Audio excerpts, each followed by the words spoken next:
সুপ্রভাত বন্ধুরা, কেমন আছো? আশা করছি সকলে খুব ভালো আছো, আর আমিও কিন্তু বেশ ভালো আছি। এই দেখো, সকাল সকাল আমার বরের মন একদম আজকে খুশি হয়ে গেছে।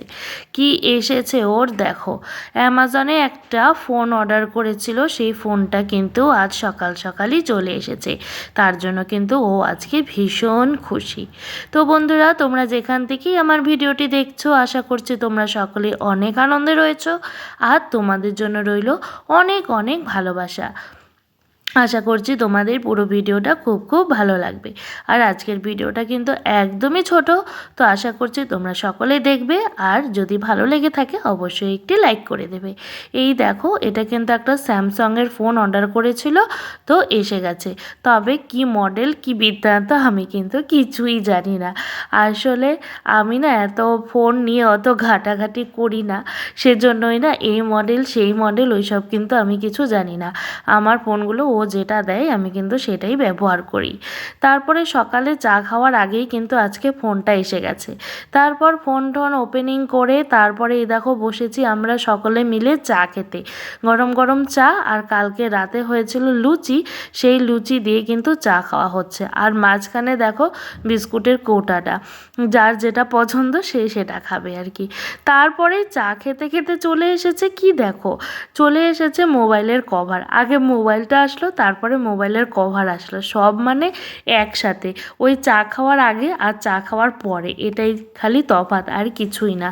তো সিম্পলি মোবাইলের কভারটা খুব বেশি রেঞ্জের মধ্যে না, অল্প দামের মধ্যেই। আর এখন তো বিগ বিলিয়ন সেলও চলছে, সেজন্য কিন্তু অনেকটাই কমে পেয়েছে। আর মোবাইলটা যে নিয়েছে সেটা কিন্তু পুরোটাই ইএমআইতে নিয়েছে আর কি। 1 ইয়ারের জন্য ইএমআই দিতে হবে। আসলে ওর ফোনটা একদমই খারাপ হয়ে গিয়েছিল, ডিসপ্লেটা ফট করে খারাপ হয়ে গেছে। আর ফোনটা না একদম মানে দেখাই যাচ্ছিল না, এরকম হয়েছিল আর কি। একদম নীল রঙের একটা দাগ ছিল, প্রথমে অল্প ছিল, তারপরে 2 থেকে 3 দিনের মধ্যে পুরো ফোনটা ওরকম হয়ে গেল। তো মানে একদমই ফোনটা চলার মতন ছিল না। তো তখন তো আর ফোন মানে ফট করে কি আর অর্ডার দেওয়া যায় বলো তো।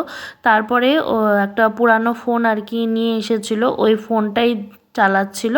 তারপরে এই যে ফোনটা অর্ডার দিয়েছে, এটা আজকে এসেছে। বন্ধুরা, আমার কিন্তু আজকে পুজো দেওয়াও হয়ে গেল। স্নান করে এসে আগে ঠাকুর পুজো দিয়ে দিয়েছি। আজ অনেক দিন পর এই গোলাপি জবা ফুলটা কিন্তু অনেকগুলো ফুটেছে গাছে, অনেক দিন পর এরকম অনেকগুলো ফুটলো আর কি। কিছুদিন যাবৎ কিন্তু একদমই কম ফুল ফুটছিল, কিন্তু আজকে অনেকটাই ফুল ফুটেছে। এই যে ঠাকুর পূজাও হয়ে গেছে, এখন ঠাকুরের বাটা নামিয়ে একবারে ঠাকুরের বাসনগুলোও কিন্তু আমি ধুয়ে রাখবো।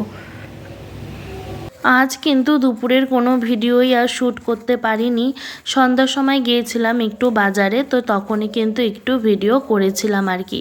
আসলে কি হয়েছে তোমাদেরকে তো কবে থেকে বলছি, আসলে আমার শরীরটা না একদমই ভালো লাগছে না। মানে কাজগুলো যে করছি গায়ের জোরে করছি আর কি, এরকম পরিস্থিতি, একদমই ভালো লাগছে না। তো সেজন্য না ভিডিও করব কি সেটা আরোই ইচ্ছে করছে না। তো কোনো রকম কাজগুলোকে তো করতেই হবে, তাই না? আর এদিকে দেখো, বাজারে এসে দেখি বাজারে তো সেই ভিড়। পুজোর কেনাকাটার তো শেষ মুহূর্ত, এখন তো ভিড় হবেই। আর এদিকে দেখো লাইটিংও কিন্তু জ্বলে গেছে, সত্যি এখন একদম পুজো পুজো চলেই আসলো। তো বাজারে কিসের জন্য গিয়েছিলাম বলো তো? একটা চুড়িদার বানাতে দিয়েছিলাম, সেই চুড়িদারটাই কিন্তু আনতে গিয়েছিলাম। আর সেটাও অবশ্যই তোমাদের কোনো একটি ভিডিওতে শেয়ার করব, কোন চুড়িদারটা আমি বানাতে দিয়েছিলাম। তোমাদেরকে বলেছিলাম একটা ভিডিওতে, আমি আর দিদিভাই গিয়েছিলাম বানাতে, সেটাই কিন্তু আজকে নিয়ে আসলাম।